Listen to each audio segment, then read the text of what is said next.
Hello, grammarians. Today we're going to be discussing more irregular plurals. So this is the irregular plural part 2, the two-inning. Because we really want to focus on this N particle. I'll explain in a minute. So previously we discussed the idea that there's, one regular plural. And then there are a couple of different kinds of irregular plurals. So we have the word dog, and it becomes dogs. We have the word leaf, and it becomes leaves. I'd like to introduce something else, too. The word child is also an irregular plural, because its plural form is not childs, but in fact, you ready? Say it with me. Children. Whoa, that's weird. What is that about? Like I said, English is not a predictable language. Few languages are. When we think of English as one solid block of wood, what we're actually seeing is this lashed together raft made of spit, hope, and history.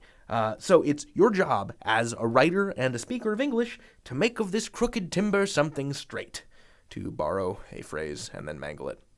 So the question is, what is the deal, right? And the answer is that it has to do with English language history and heritage. English comes to us from Old English, which if you look at it now, it kind of looks like German, because English is a Germanic language. That's the term linguists use. So in Old English, there were a bunch of different ways to make something plural. Some nouns would become plural by adding an en, some you could add an s, some you would add an r.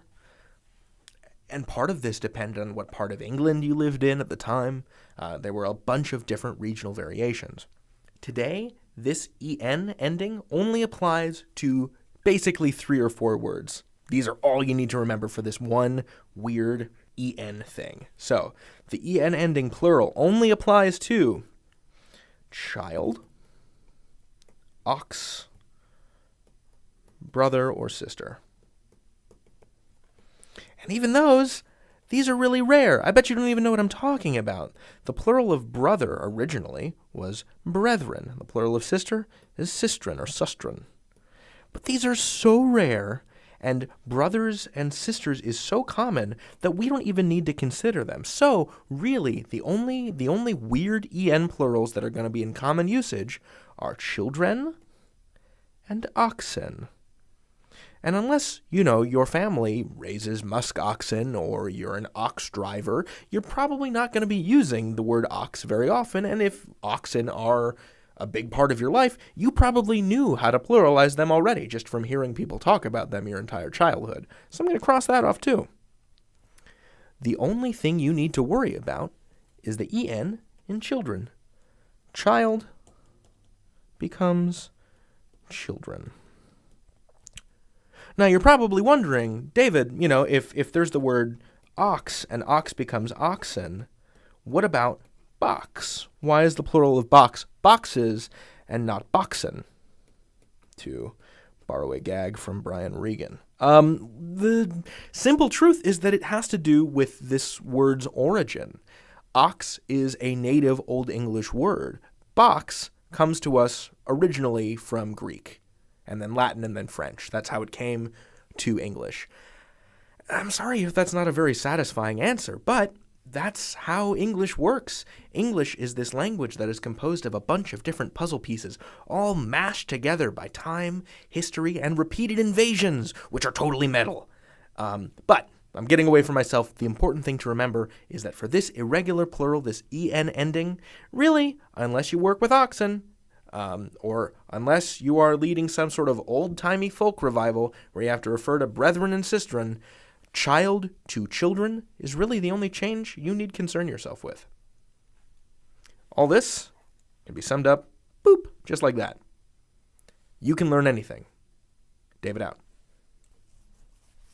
Now, if you're still with me, I would like to relate a humorous historical anecdote that comes to us from the 15th century English printer, William Caxton.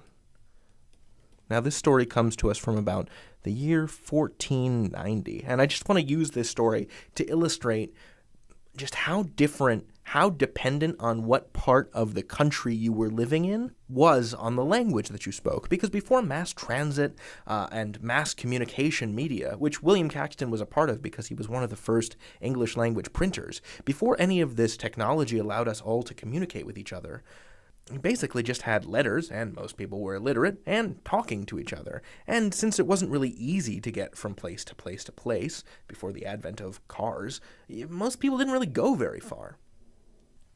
So here is the story, which I will translate for you from Middle English. It goes like this. So these merchants were traveling from the Thames River, which flows through London, and they're trying to get to Zeeland here, which is in the modern-day Netherlands.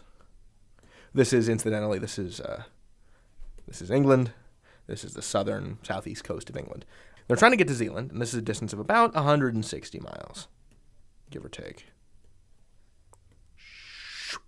But they can't make it there because of bad winds. They stop here at Foreland to refresh their stores. They stop for groceries, basically. And then they realize that their London English and the English of the place where they are, which is maybe 60 miles out of London, is mutually incomprehensible. A man goes into a house, asks the woman of the house for eggs. She doesn't understand the word eggs because the word she uses for eggs is æren. The word egg is Norse. And he says, I would like some eggis. And she says, I don't have any eggis. I don't speak French. And he gets angry because he's like, I don't speak French either. I'm English. He says, do you have any eggs? She says, I don't know what that is. And finally someone says, I think he means æren. Do you have any æren? And she says, oh, æren, of course. Here, buy some.